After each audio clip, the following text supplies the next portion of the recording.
Kelly and welcome back to my channel. Today I am so excited because I have the brand new 2025 Ford Explorer for a tour.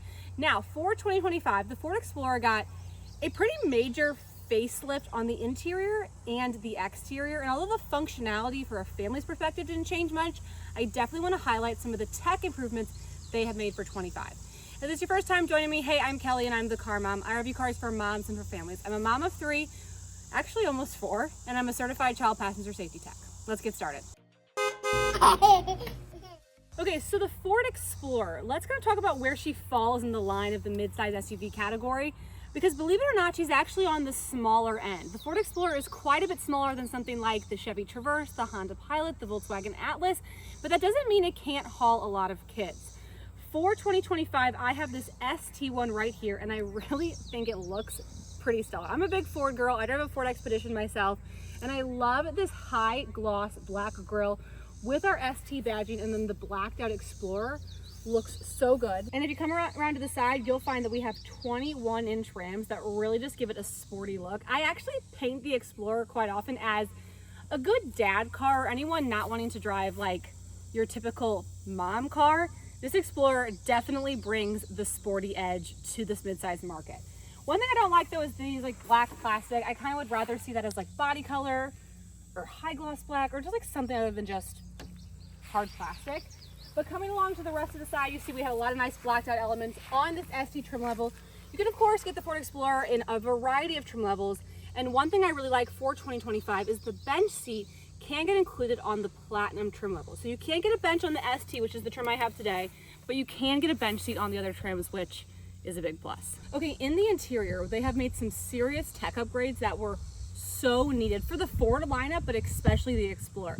This car was falling behind when you compare it to some of its competitors like the Hyundai Palisade, the Kia Telluride. We needed a big tech upgrade, and that we got.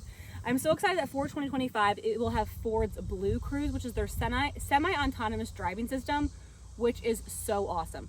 This is also going to be the first Ford SUV to kind of get their new, like, what are they calling it? Like Ford integrated into their infotainment system. Basically what you're going to have here is Alexa, Google, and then of course Apple CarPlay, Android Auto as well. This is just Ford's way to try to integrate your life to your car as much as possible, which for a mom, I really like. Anything that we can streamline to my car, I'm a fan of. Okay, so here we have our new infotainment system and redesigned interior. 13.2 inch screen looks really great. Ambient lighting.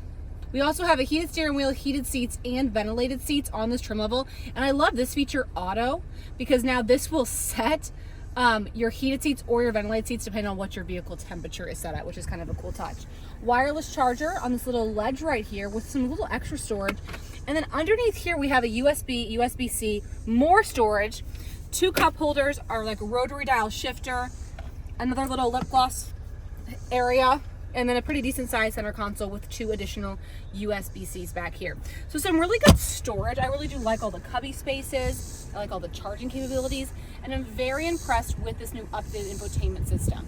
We also have a panoramic sunroof on this ST level, and the seats are comfortable. Kind of get a shot of these. They're half suede, half leather. But I like that even though they're suede, they can still come with ventilated seats. It's feeling good, it's feeling sporty, lots of nice red accents, of course, in this ST trim.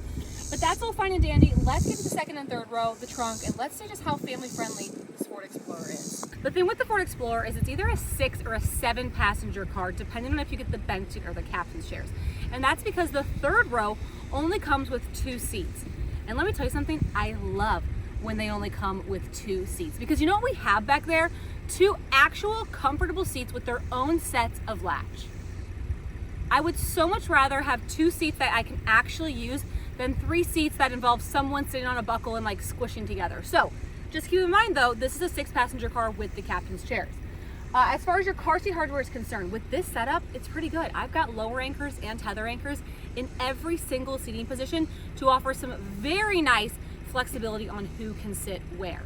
The second row headrests are removable, the third row headrests are not, and I'm just going to warn you, third row headrests, they're going to cause some issues, so make sure if you're putting a car seat back there, it's compatible with these headrests. Okay, let's start talking about what I have here. I have 2 Britex poplars, one's installed forward facing, one's installed rear facing. Take a look at this car seat clearance though. I have that seat up front set for myself at about 6 feet tall. Good clearance. Now, these are very compact car seat front to back, which is why I chose them, because like I said, the Ford Explorer isn't the largest of the midsize SUVs.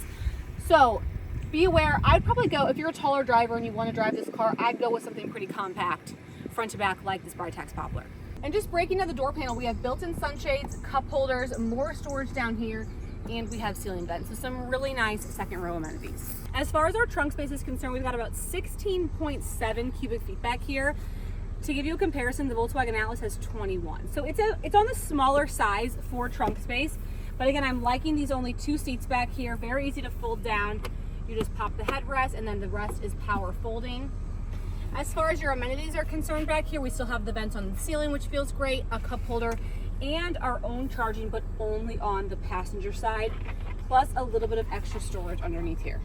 So that's going to wrap up this quick Ford Explorer tour. I hope you guys enjoyed it, and hopefully by the next time you see me, I will have a baby, because I'm tired.